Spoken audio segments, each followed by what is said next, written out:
Apakah kamu sudah siap untuk belajar kali ini? Kita sudah masuk ke pelajaran yang baru ya. Pelajaran 2.1 melaporkan isi buku. Masih pelajaran bahasa Indonesia dong pastinya. Tujuannya adalah supaya anak-anak dapat membaca buku secara detail dan juga supaya anak-anak dapat melaporkan isi buku yang dibaca dengan kalimat yang runtut. Sudah siap untuk belajar?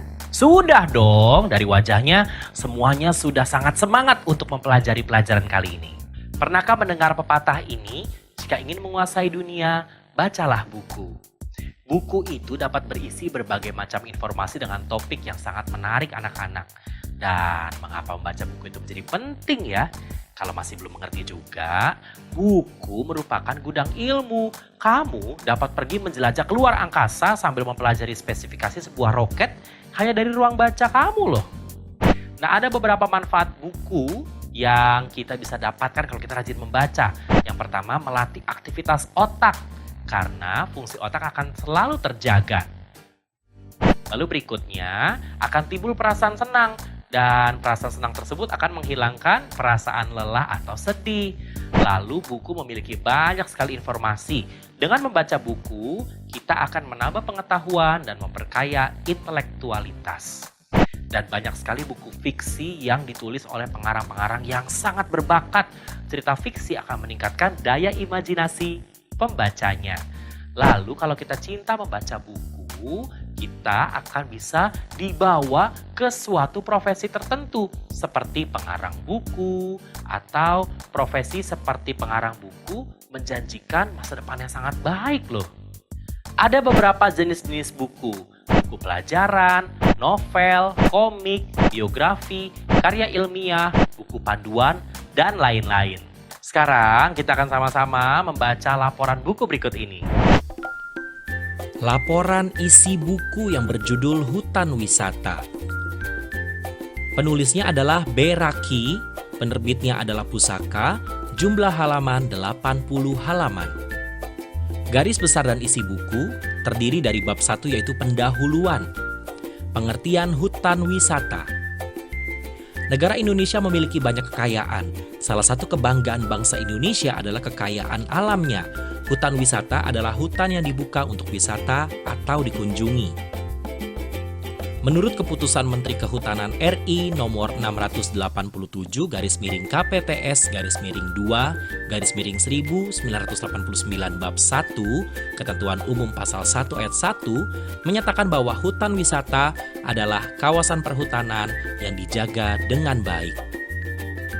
Hutan tersebut dibina untuk dimanfaatkan untuk keperluan pariwisata. Lalu berikutnya kita masuk ke isi buku di bab 2. Contoh hutan wisata, hutan organik di Bogor. Hutan organik yang terletak di kawasan Megamendung Bogor. Tempat ini dibuka untuk umum di Blok S Cipendawa. Visi hutan ini adalah bersama-sama dengan semua pihak menjaga dan melestarikan hutan untuk tujuan kebaikan planet bumi dan masyarakatnya. Bercocok tanam di hutan ini dilakukan sejak tahun 2011. Pengunjung dapat melihat berbagai macam tanaman dan sayur seperti cabai, kangkung, ubi, dan juga buah-buahan seperti apel, mangga, rambutan, dan lain-lain. Berikutnya, contoh hutan wisata adalah hutan wisata Tinjo Moyo di Semarang.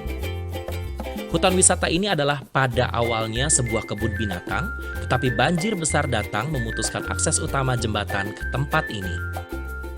Tempat ini lalu dialihfungsikan sebagai hutan. Tempat ini memiliki wilayah perpaduan bukit, sungai, dan hutan. Dengan luas 57,5 hektar, hutan ini semua dimanfaatkan pengunjung sebagai tempat family outing, tempat berkemah, dan berbagai macam aktivitas outdoor lainnya. Bab 3, isi buku, manfaat mengunjungi hutan wisata, yaitu yang pertama rekreasi dan wisata alam. Mengunjungi hutan akan menjadi hiburan yang menyenangkan bagi semua anggota keluarga dan banyak sekali aktivitas yang menyenangkan yang dapat dilakukan. Berikutnya, sarana pendidikan atau edukasi. Hutan wisata selalu menyediakan petugas-petugas yang handal dalam menyampaikan informasi mengenai kehidupan di hutan dan beserta semua tanaman yang tumbuh di dalamnya. Bab 4, penutup. Sebagai bangsa yang sangat mencintai negerinya, hendaknya kita menjelajah secara menyeluruh alam negeri kita dan bangga akan kekayaan alam yang dimiliki oleh Indonesia. Selain secara tertulis, melaporkan buku juga dapat dilakukan dengan cara lisan. Kalau begitu, sudah selesailah pelajaran kita kali ini. Tapi belum selesai tugasnya untuk anak-anak, karena masih ada buku kegiatan dan latihan yang harus diisi.